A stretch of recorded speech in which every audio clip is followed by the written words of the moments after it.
start talking. Good evening, ladies and gentlemen. Welcome, fellow boardwalkers. Welcome to the 36th annual reunion of Jordan Greenville Industrial, Charles Montgomery Eppes High School. This is the weekend that we come back to reflect, to revitalize, and to rejoice in the times that we spend here together. To renew old friendships, to make new friendships, and to make homage to those who've gone on before us. We honor our former principals, our teachers, our family, communities that raised us. It is asked around the world, what is it about these Eppes alumni that makes them so special, that makes them so praise about this thing called Eppes High School? Well, it's a matter of love. Why do they do it? They do it for love.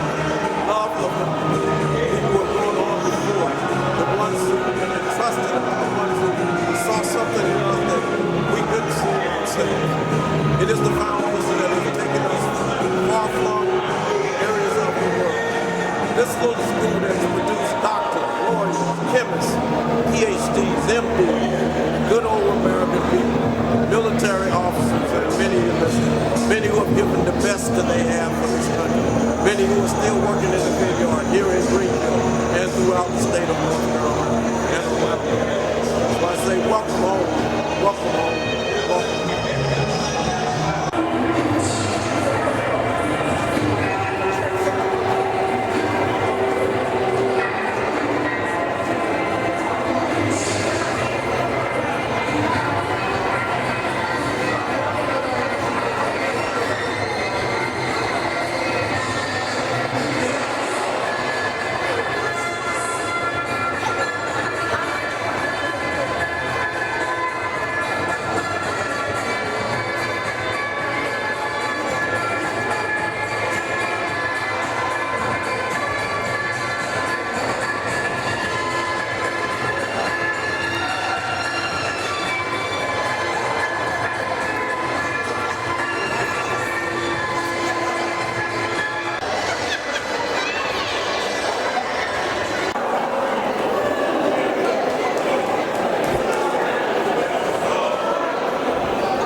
This is a model of the C.M. Eppes High School. This brings to us the true essence of the structure where thousands of us were educated.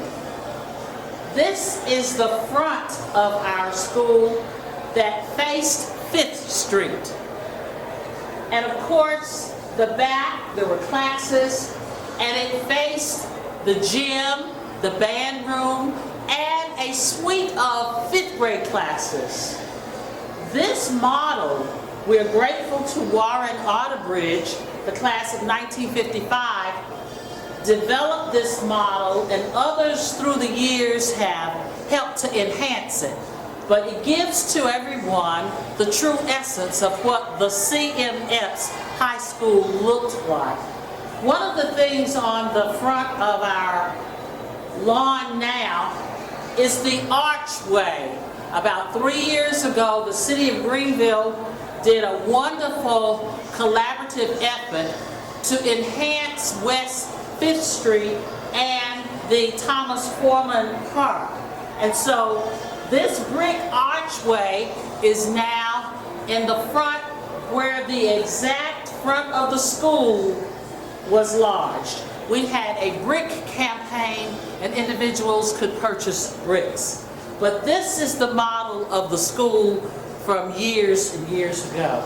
So, of course, it burned early 1970, and at that time we were going through integration, and the last class to graduate from CMS was the class of 1969.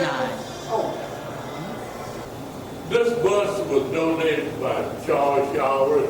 He was in the class of 1950, I think. He lived in Wilson. He was quite an artist. He has a whole lot of art exhibits throughout the United States. And I think he passed away in Wilson maybe 15, 20 years ago. But his mother was named Lily Mae Showers, I think. But he's the son of Charles Showers? No. He was Charles Showers' brother. Their mama was named Vivian, stayed on Clark Street, and Kearney Park is named after his grandmother, Miss Lizzie Kearney. On display here, yearbooks. We have yearbooks from the time we first started having them to 1955 through 1969. 1969 was our last graduating class. So a lot of the things here in the archives are pictures that were taken during the time we had yearbooks. Class prior to 1955, the only pictures we have of them are pictures that people had at their home or they were in the Daily Reflector. So we took copies of those and laminated them. So we do have on hand pictures of people that graduated in 47, 46, 49. We actually have a picture of a lady that was in the class of 1928. I think she was the eldest one we knew at that time. Her name was Patsy Smith. And that was Bernice West, I think, was in their class. But that was the class of 1928. And we've had reunions where we have everybody stand up from the classes, and we've actually had people to stand up in the class of 47, 45, 44, 43, 59, 69, through 79. This year was a little scathed because a lot of those people are at the age now where they can't travel. Most of us that was here, we have to realize that the school burnt down in 69, so all of us are in our 70s now.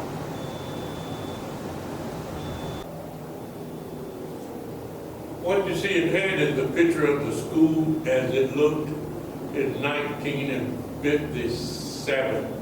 If you look on your right, you see the stop sign is yellow. Stop sign hasn't been yellow in quite a while, so that's an old picture. But until the school burned down, it looked exactly like that. And out front where we have the wall, it actually represents those steps that's going up, and those the white places is where we used to sit out during lunch breaks and stuff and shoot the breeze, talk to your girlfriend and things of that sort. And it was captured on our memorial wall that's out front. And we call it the Fifth Street Streetscape. And the school alumni helped the city financially to complete that project.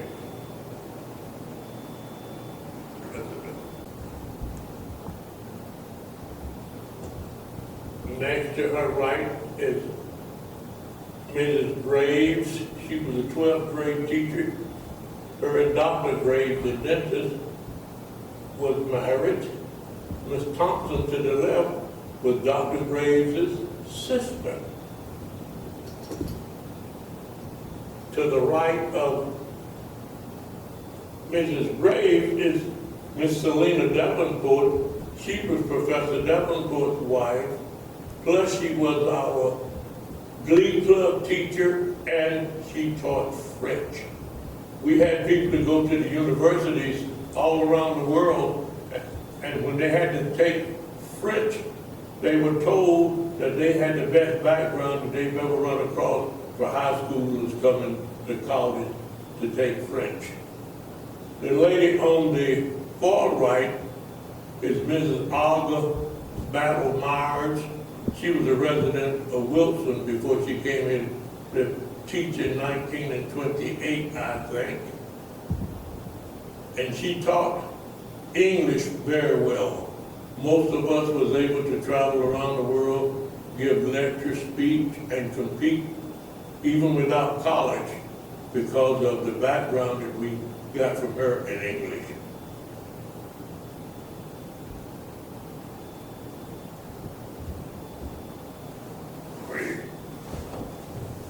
This is Mrs. Ruth's steak. This was donated by the Staten family. She was our business FBLA teacher, and we have a scholarship that her family created for people to go to Livingstone College, where she graduated.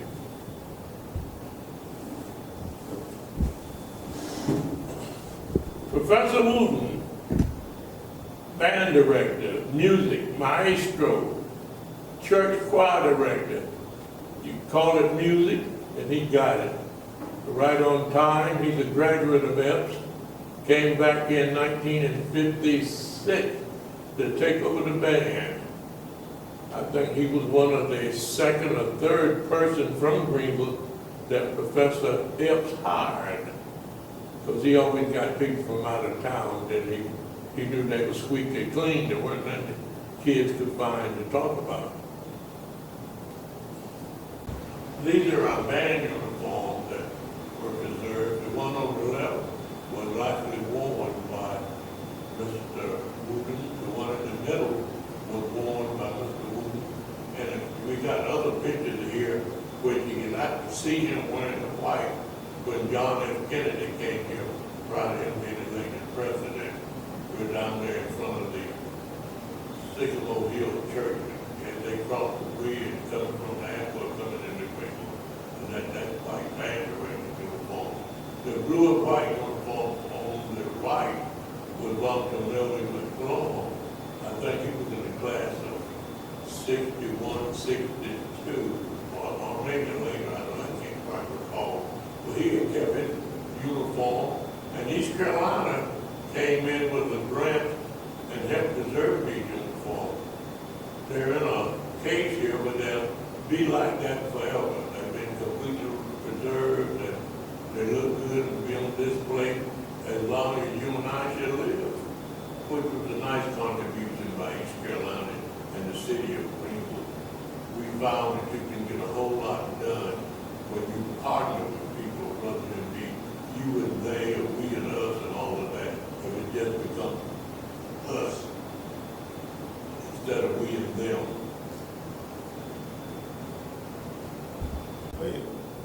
The pictures you see are pictures of the graduating classes that we either put in the yearbooks or came from the Daily Reflector.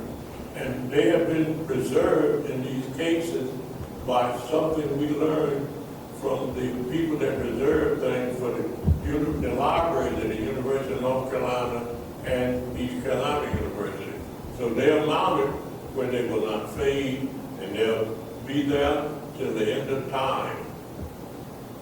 And the one on the far right is one that actually came out of the Daily Reflector, and I think that's the class of 1953, prior to our having yearbooks. The picture you see here is a picture of our memorial wall taken about 3 a.m. in the morning. And it lights up and looks so good. The photographer, Daniel Blunt, donated that to the archives. Really a beautiful scene. Everybody loves that.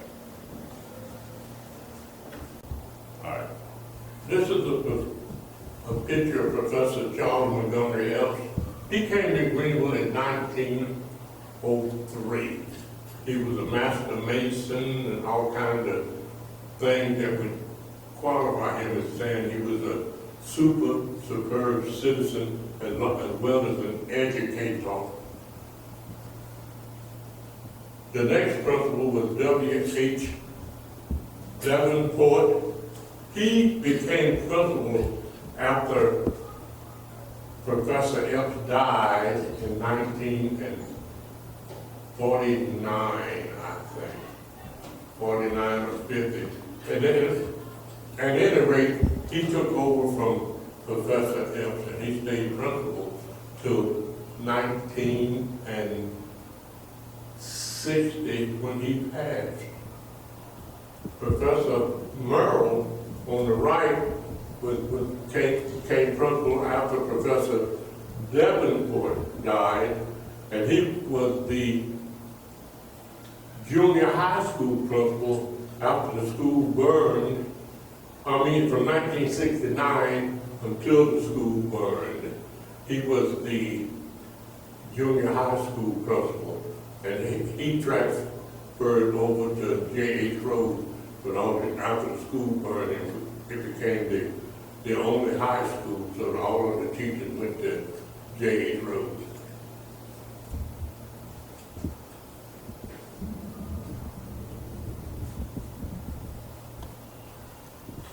The pictures, you ready? The picture you're looking at now was donated by John Outerbridge. He was in the class of 1951. This picture is actually on display in Disney World and Disneyland. As a matter of fact, I've actually seen it there in the Americas thing. These irons represent the children. The picture of the goat represents his father worked, and they were given this goat as a payoff for his